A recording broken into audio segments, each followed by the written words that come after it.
Welcome back to This Day Live, here on the Arise News channel. I'm Rueben, Abati. Now, before we paused for a break, we were discussing the NNPC scandal. And, you've all said so many things, but, just to wrap up that segment of this program, I'll come back to you, Ijeoma, and then Prof, and then Yemi in that order. Ijeoma. Okay. Another thing that you did mention the Kachukwu having to defend himself about, no, you didn't mention it, but you left it out. In that letter, having to defend his Nigerianness or being a pro-northerner. Because when he says, oh, they accuse me of being anti-north, and he has to say, oh, my father was a judge, was once in Kano, and I've worked in Kano, I've worked in several parts. When a minister has to defend his Nigerianness and has to state that he's pro-North, that's effectively what he's doing. Yeah. Then we have a fundamental problem. Clearly, we drag ethnicity into everything. Yes. When a minister, what you say, you can retract. When you put it in writing, there's a problem. Well, Prof, quickly. The position of Kachukwu remains a source of inspiration and encouragement for me as an individual.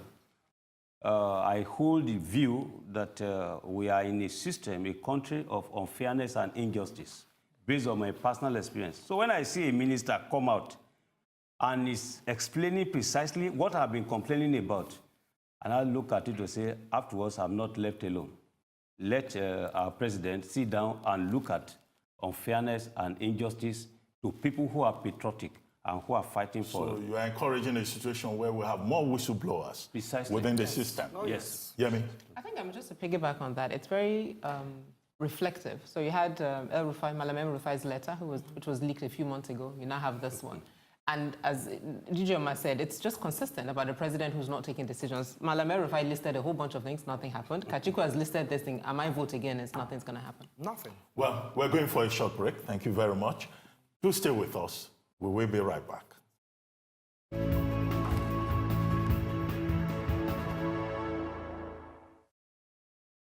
Welcome back to This Day Live, the Sunday talk show here on the Arise News channel. Now, let's take a look at the state of the economy with Ayo Teriba, CEO Economic Associates, who will be discussing a number of issues, including the Sukuk bond and infrastructure. Teriba, you're welcome. Thank you very much. Yes.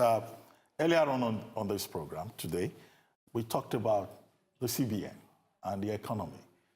And we expressed concern about the CBN printing money and, how that can affect the economy. Now, what are the alternatives to CBN financing in terms of government's revenue prospects? I mean, is it that we don't have any other option? We do, as it turns out, very fortunately for Nigeria, have a lot of options. The Nigerian government is beginning to create the impression of, insolvency. Whereas the Nigerian government is quite solvent. It's just illiquid. You've got a drop in government revenue because of the fall in export incomes. But that's not the end of the world.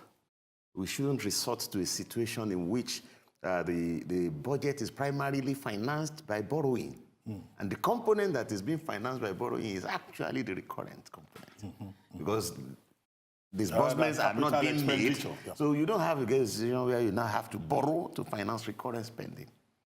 Now, the Nigerian government is very rich in assets, both financial assets and non-financial assets. And you can convert some of these assets into liquidity, rather than resorting to a situation in which you are borrowing. When you say financial assets, we've created pension fund management that used to be a burden on the government, and we pushed it, into the private realm. So you could also identify other cash flows of government that you could. Yeah. Then companies. The government owns more or less all infrastructure in Nigeria except telecoms. And you don't have to own everything. You can do partial privatization and unlock some of the assets that do partial divestment. It could even be minority, divestment. Saudi is selling only 5% of Aramco. So why do you have to wait? Saudi is very aggressive, looking for 200 billion. You could get more than that, but you have to do things. You can't just sit down and begin to borrow when you have assets that you can raise liquidity on. Yeah, some other Nigerians, they hold this view. I know one prominent lawyer even wrote a piece saying Nigeria should not borrow because it doesn't make sense. Nigeria does not need to borrow. Nigeria has wealth that it could convert to liquidity. Yeah, but there are also many constraints within the economy. Transportation, energy, education, health. When you talk about infrastructure financing, how do we get around the revenue constraints? Yeah, I mean, we are boxing ourselves into a corner. We just said that much of government borrowing goes to finance recurrent items.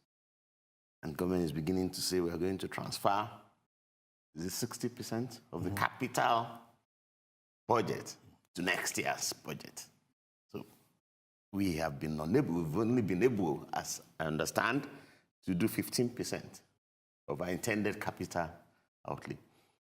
Now, you don't have the money to spend on infrastructure.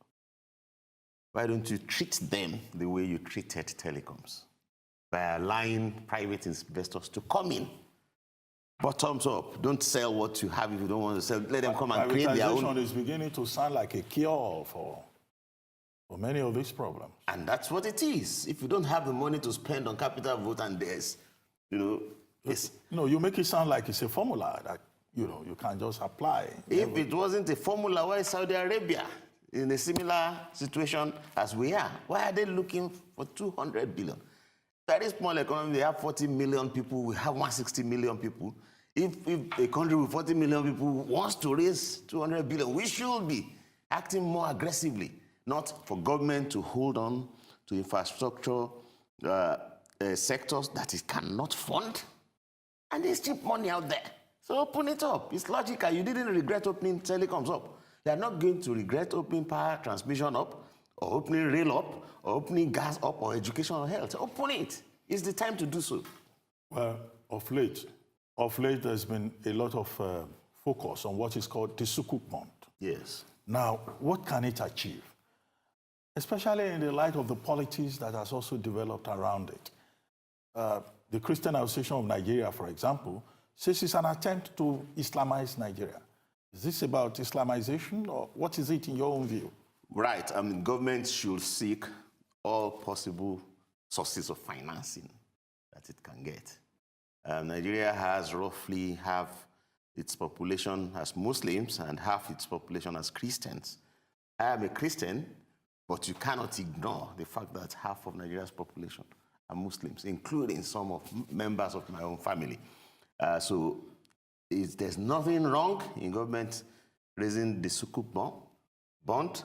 There's nothing wrong in government embracing Islamic finance. Somebody has called on the CAN to go and create their own bond if they want. If they also create theirs, government will patronize them.